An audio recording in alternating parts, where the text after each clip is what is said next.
시청자 여러분과 함께하는 단도직이 힘차게 출발하겠습니다. 오늘은 정재호 위원님과 김충섭 위원님 자리했습니다. 두 분 안녕하십니까? 안녕하세요. 안녕하십니까. 안녕하세요. 안녕하십니까. 네, 이렇게 한 주 시작하는 월요일에 두 분을 만나뵙게 돼서 든든합니다. 자, 오늘 ERU의 주제를 살펴보겠습니다. 시장의 맥을 짚어보는 주요한 뉴스를 중심으로 살펴봅니다. 미국의 중간선거, 10월의 CPI, 이게 다 이번 한 주에 나타날 이벤트입니다. 빅 이벤트 뒤 증시, 특히 한국 증시는 어떻게 받아들일까에 대한 부분들 살펴보겠습니다. 김충성 위원님, 실제 미국의 중간선거 이후는 좀 오를 가능성이 매번 좀 많았다고요? 네, 맞습니다.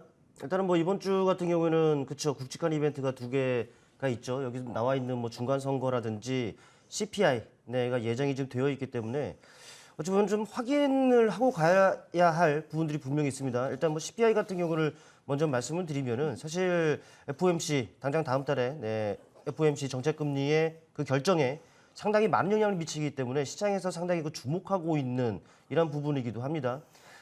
일단 10월 CPI를 전망을 하는 곳을 보자니 많게는 뭐 8.1까지 이렇게 예상을 하는 곳이 있습니다만은 뭐 대략적인 뭐 시장에서 예상을 하기로는 7.9 정도가 나올 것으로 지금 예상이 좀 하고 있습니다. 일단 지난번 그 CPI 같은 경우에는 8.2가 나왔는데 이것보다 소폭 둔화될 것이다라고 전망이 지금 되고 있어요. 사실 요즘 뭐 경제 지표가 뭐 좋게 나와도 걱정이고 안 좋게 나와도 걱정입니다만은 이 부분들이 사실 뭐 긍정적으로 좀 나오게 된다라면은 사실 연준의 그 관심사죠. 물가 문제가 해소되고 있다라는 이런 식으로 이제 인식이 되면서 연준의 피복 가능성을 상당히 높이게 될 겁니다. 그렇다면 시장은 사실 지난 10월부터 어찌 보면 상승세가 그려지고 있는 상황이긴 합니다만은 더욱 환호하게끔 할 수가 있어요. 투자 심리에 그만큼 긍정적인 영향을 미치는 이런 부분들이라는 것이죠. 뭐 더불어 이제 말씀하신 뭐 중간 선거 같은 경우를 좀 말씀을 드리자면은 사실 시장에서 긍정적인 그 얘기들이 많이 나옵니다. 1963년 이후에 한 16번 정도의 그 중간 선거가 있었다고 하는데 중간 선거 이후에 매번 시장 수익률이 좀 좋게 나왔다고 합니다. 평균적으로 본다면은 중간 선거 이후에 3개월일까요? 네, 3개월 정도를 본다면은 평균 7.3%가 올랐다고 하고요. 한 6개월 지난 시점의 수익률을 본다면은 11%, 15%죠. 네, 15% 정도가 이렇게 상승했다고 하고 1년이 지난 시점에서의 수익률을 본다 하더라도 16%가 이상 상승을 했다라고 해요.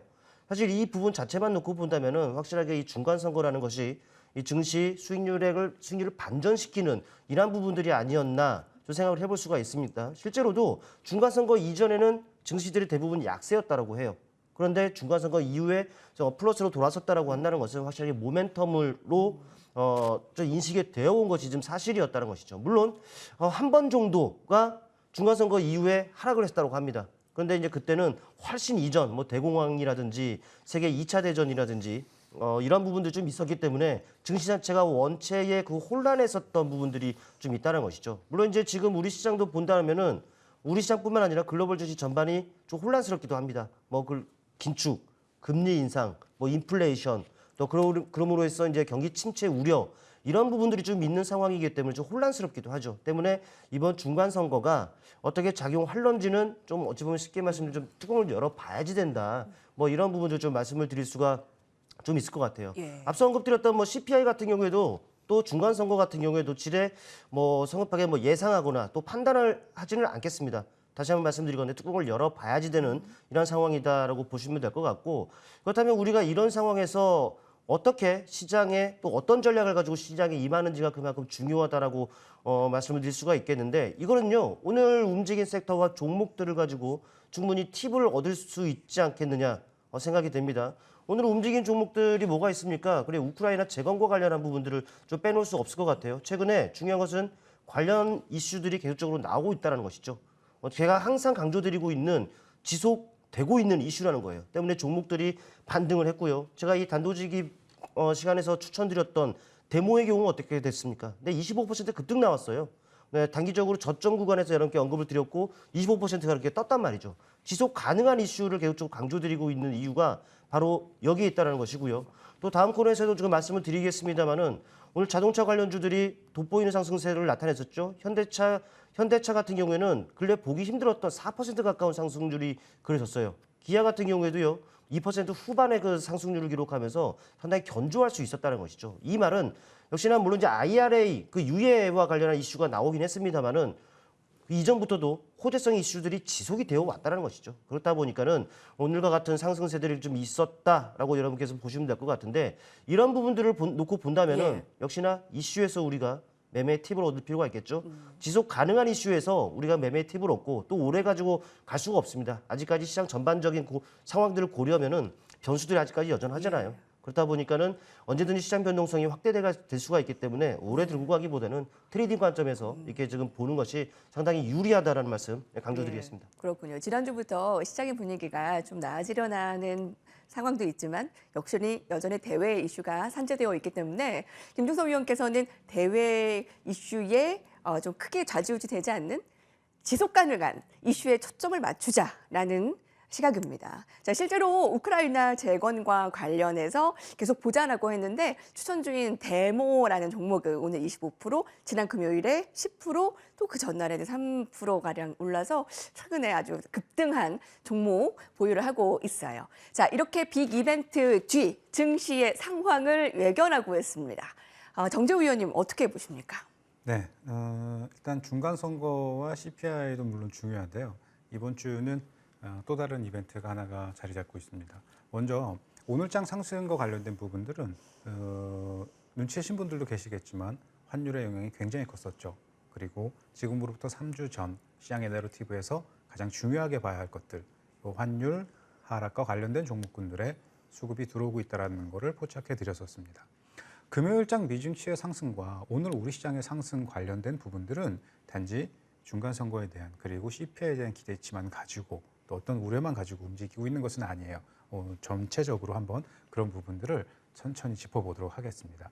먼저 좀 오늘 드리고 싶은 이야기가 시장은 어려워질 경기를 이미 인지하고 있고 시장은 그런 부분들을 선반영했다는 것을 짚고 가고 싶어요. 경기와 주가의 선행 후행 곡선과 관련된 부분들을 살펴보게 되면 이미 앞으로 도래할 수 있는 경기에 대해서 어떤 우려감을 시장은 미리 선반영을 한 거고요. 현재 표명되고 있는 이후의 경기라고 하는 부분들은 경기가 좋아지는 것을 확인하고 시장의 어떤 스탠스를 보고자 한다면 이미 올라올 종목군들은 많이 올라온 상태가 되어버릴 겁니다. 이미 시장도 3주 전부터 준비가 끝난 상태였고 지난주와 이번 주의 시작도 나쁘지 않게 흐름을 잡아가고 있는데 어떤 연유인지 한번 살펴볼까요? 자, 고용지표가 발표됐죠. 비농업 부문 고용지표가 발표가 됐는데 예상치를 훌쩍 뛰어넘었습니다.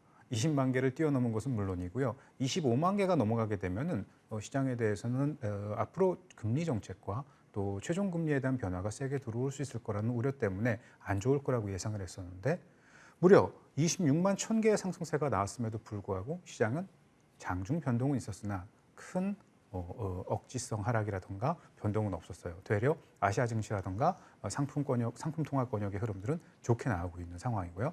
왜 그러냐 하면은 사실상 고용 관련된 부분에 있어서는 민간 고용은 직전월과 전체 평균보다도 훨씬 안 좋게 나왔습니다.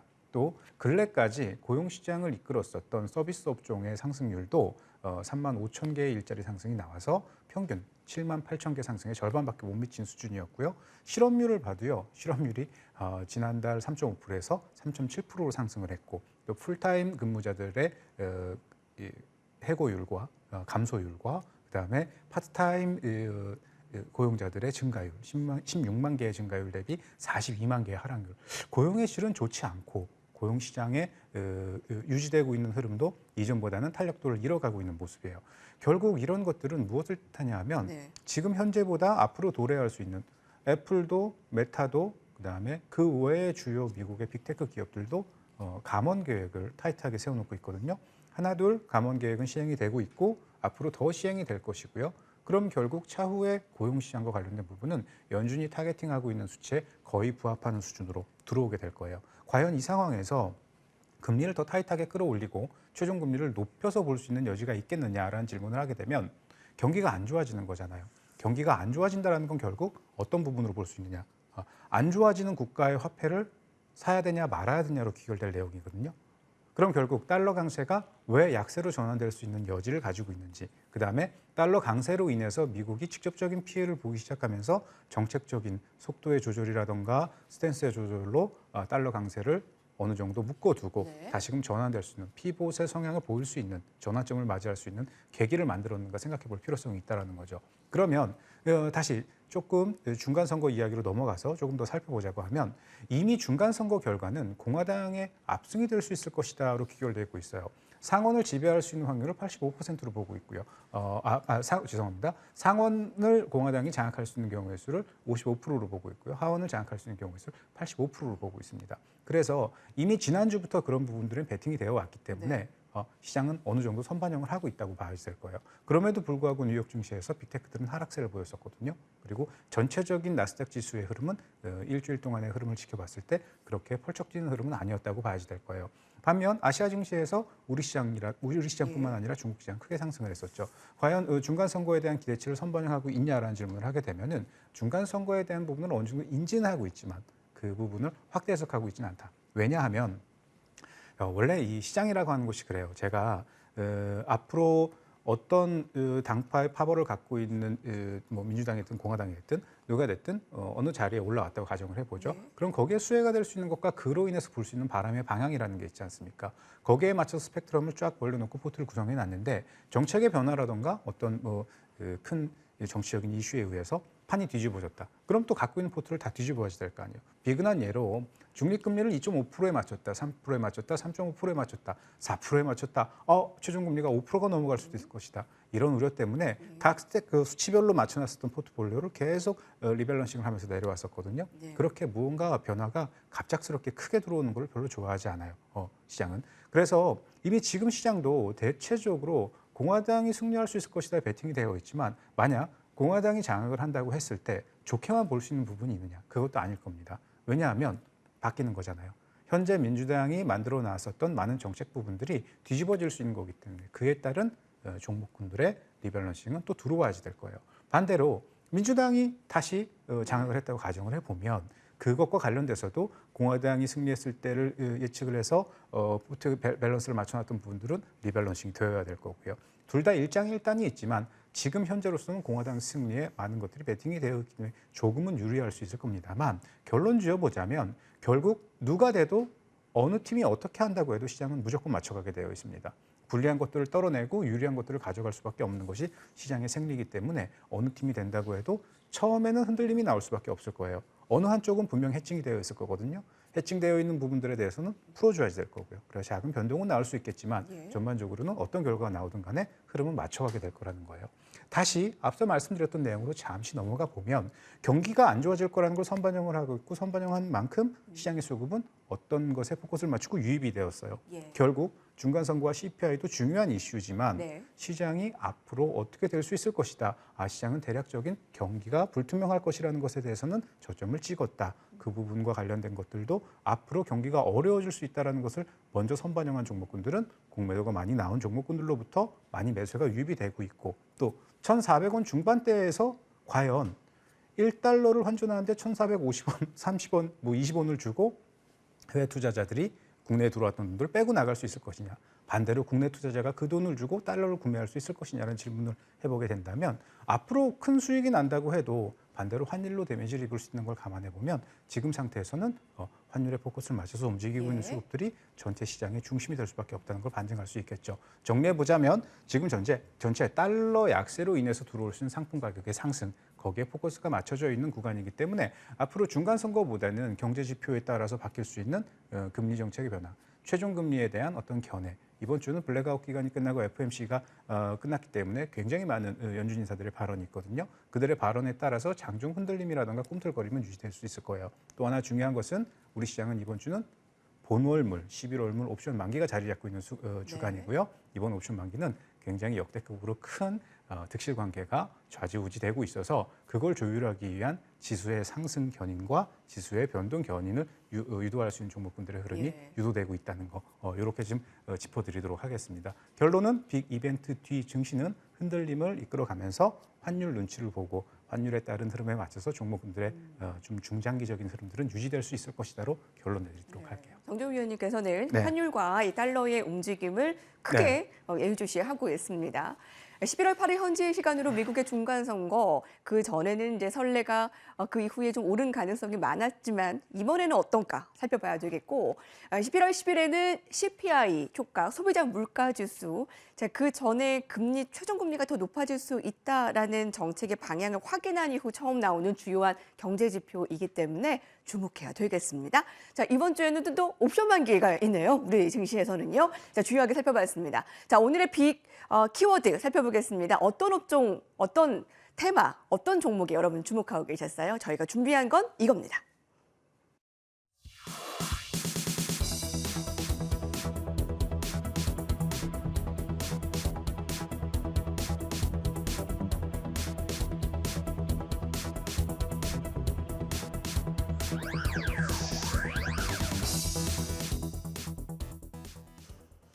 미국의 IRA, 인플레이션 감축법이 좀 3년 유예가 되었다라는 개정안이 미국 상하원을 모두 다 통과하면서 조금 시간 골든타임을 벌었다라는 기대가 유입된 오늘 하루였습니다. 자, 김충성 위원님, 얼마 전까지만 해도 이제 IRA의 수혜를 받지 못할 것 같은 이 분위기에 좀 암울하지 않았습니까? 어떻게 그렇죠. 바라볼 수 있을까요? 사실 그동안은 바이든 대통령이 좀 너무했죠. 네, 그 투자 약속을 받아놓고 뭐 혜택을 주겠다면 사실 투자 약속을 받은 거 아니겠습니까? 그런데 정의선 회장의 그 뒤통수를 친 것이 좀 맞고요. 또 옐런 재무장관 같은 경우에도 우리나라 입장, 그 의견들을 모두 고려를 해서 또 개정을 한번 해보겠다 이렇게 좀 말을 했습니다만은 그냥 법대로 가겠다. 뭐 이런 얘기들을 좀 했었기 때문에 사실 이렇게 넘어가나 싶었습니다. 그런데 이런 상황에서 뭐 3년 유예, 네, 이런 부분들이 좀 전해졌다 보니까는 뭐 반가운 소식 맞죠?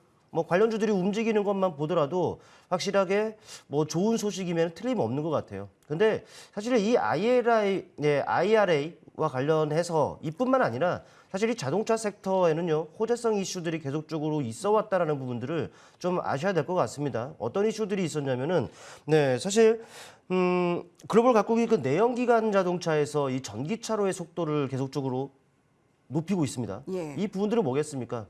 계속 넘어가면서 이제 그 섹터 전반의 기대감이 계속적으로 있어 왔다라는 얘기가 되겠죠.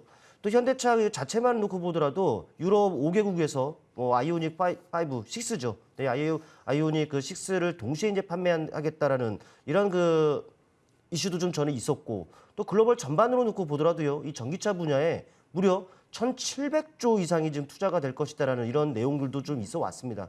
때문에 이런 지속 가능한 이슈가 있었기 때문에 이 자동차 섹터는 우리가 긍정적으로 보자. 항상 제가 여러분께 강조를 드려왔던 부분들이긴 한데, 근데 그래요. 이 자동차 섹터가 뭐 긍정적이다라고 한다면은, 그렇다면은 우리가 그 완성차 업체들도 있을 것이고 또 부품주들이 있을 것이고, 그렇다면 어디에 투자를 해야 되느냐 좀 고민이 있을 수밖에 없습니다. 그렇다면 이거는 여러분들이 한번 판단을 한번 해보시면 좀 될 것 같습니다.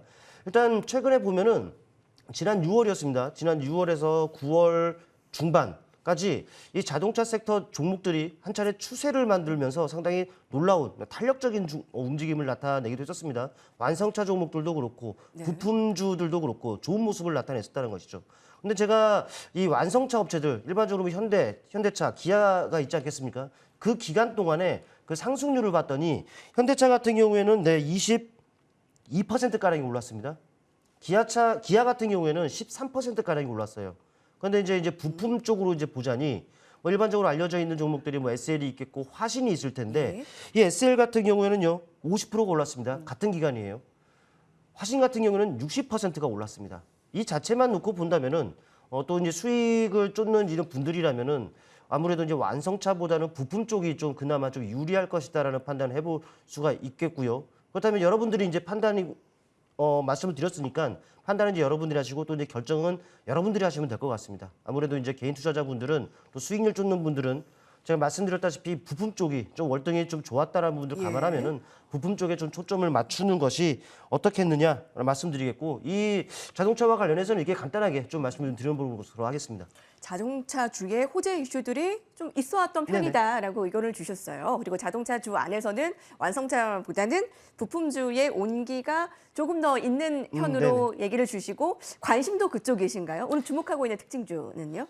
네, 맞습니다. 아무래도 이제 부품 쪽을 좀 봐야지 된다라고 좀 말씀을 드렸기 때문에 아무래도 익히 알려진 종목이라 하더라도 부품 쪽에 좀 초점을 좀 뒀고 현대위아를 좀 말씀을 좀 드려보고 싶습니다.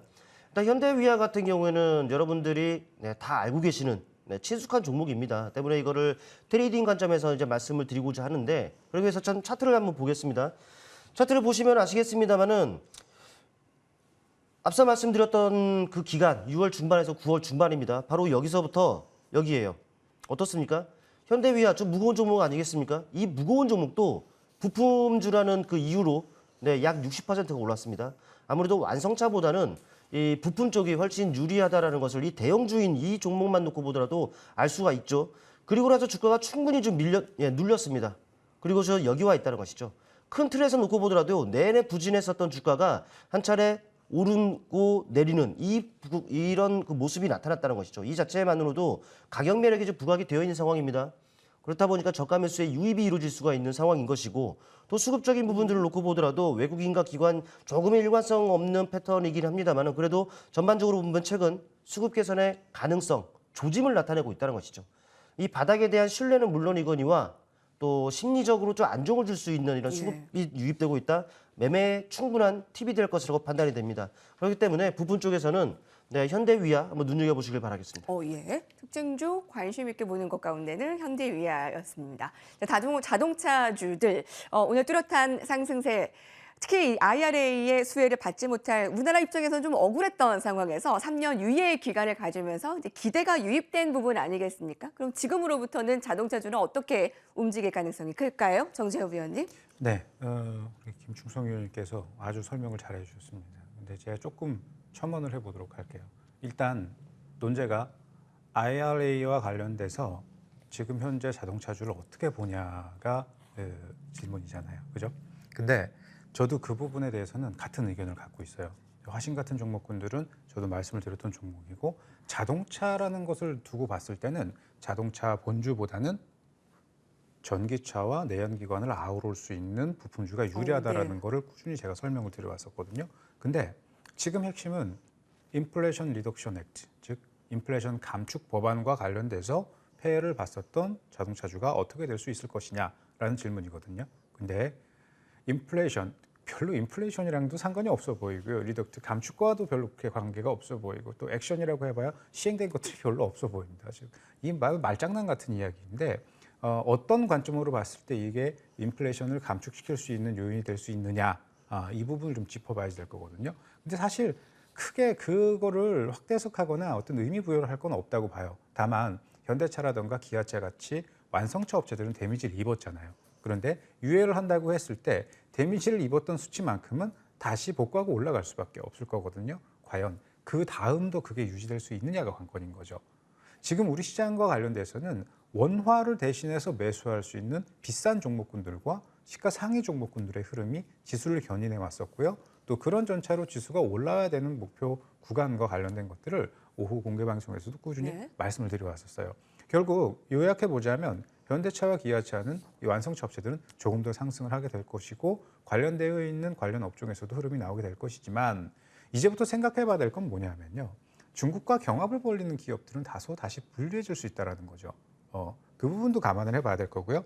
또 하나 제가 짚고 가고 싶은 건 뭐냐면, 금요일장 미증시에서 중국 관련 종목군들이 굉장히 많이 상승을 했어요. 특히 중국 기술주 알리바바라든가 텐센트, 그다음에 중국에서의 매출을 크게 확대해서 보고 있는 스타벅스라든가 혹은 마카오의 도박 산업은 거의 그 중국의 관치 경영과 굉장히 밀접한 연계도를 두고 있거든요. 마카오의 마카오 센즈라든가 혹은 윙 마카오라든가 이런 윈 리조트라든가 이런 데들이 대부분 다 큰 상승세를 보였거든요. 우리 시장은 어땠을까요? 우리 시장도 중국 소비와 관련된 종목군들, 중국 내에서 내수 산업을 하고 있거나 분사가 있거나 지점이 있는 기업들은 분명히 높은 상승률을 보여줬어요. 즉 중국 경기와 관련된 부분, 이미 이 시진핑 정권 예전에는 공청단과 상하이방과 태자당의 파벌 싸움이라고 이야기를 했지만 이제는 상하이방이 갖고 있었던 경제 그리고 그들이 매출을 일으킬 수 있었던 많은 요인들을 모두 다 파벌 싸움에서 제쳐버리고 시진핑 파벌, 시파라고 하거든요. 이게 아니에요. 시파 쪽으로 다 가지고 왔단 말이죠. 이제 그런 것들은 어떻게 수익성으로 환전이 돼야 되기 때문에 경제 드라이브를 걸 수밖에 없을 겁니다.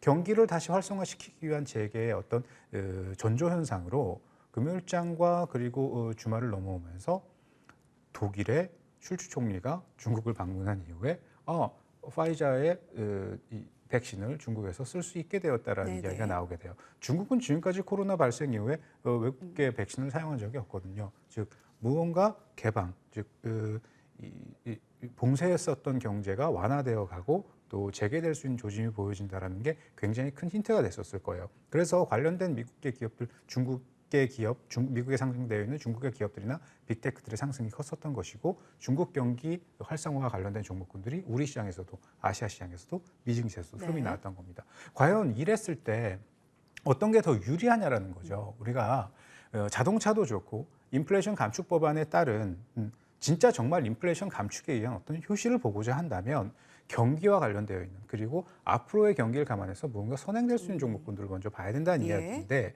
그랬을 경우 어떤 게 유리하냐라고 하면 답이 딱 하나로 귀결이 돼요. 리스크 대비 보상 비율이 높은 종목. 리스크 대비 보상 비율이 높은 종목을 봐야 된다는 답으로 귀결이 되게 되거든요. 결국 그래서 많이 하락했었던 앞으로 중국 경기가 활성화된다면 그렇게 위험하다고 얘기했었던 경기 선행 상품들. 구리라던가 구리는 정기동의 경우 경기에 6개월 선행한다고 이야기를 하거든요. 그다음에 근래 들어서 백금족 원소들의 가격, 팔라듐, 이리듐, 그다음에 이 플래티늄 이런 원소들의 가격 상승, 금값, 은값 모두 다 상품 가격의 상승과 상품 통화, 즉 원화도 강세 흐름을 보이죠. 그 외에 상품 통화도 강세 흐름을 보이고 있단 말이에요. 그러니까 앞에 상품이 붙고 있는 것들은 인플레이션으로 인해서 혹은 그 효시로 인해서 달러의 약세 전환으로 인해서 다 상승을 하는 구간이란 말이에요. 그럼 그로 인해서 앞으로 더 리스크 대비 보상 비율이 높을 수 있는 그동안 안 좋게 봤지만 이제 원점으로 돌아오고 그것 이상 갈 수 있는 종목군들이 더 유리해질 수 있을 거예요. 다만 지금은 IRA 관련돼서 데미지를 입었던 자동차 기업들과 부품주가 어떻게 되냐라는 질문을 하게 된다면 자동차 종목군들은 더 상승을 하게 될 거고 완성차 업체도 상승을 하게 될 겁니다. 하지만 그보다 더 갈 수 있는 곳에 주목을 한다면 더 높은 수익률을 볼 수 있겠죠. 예.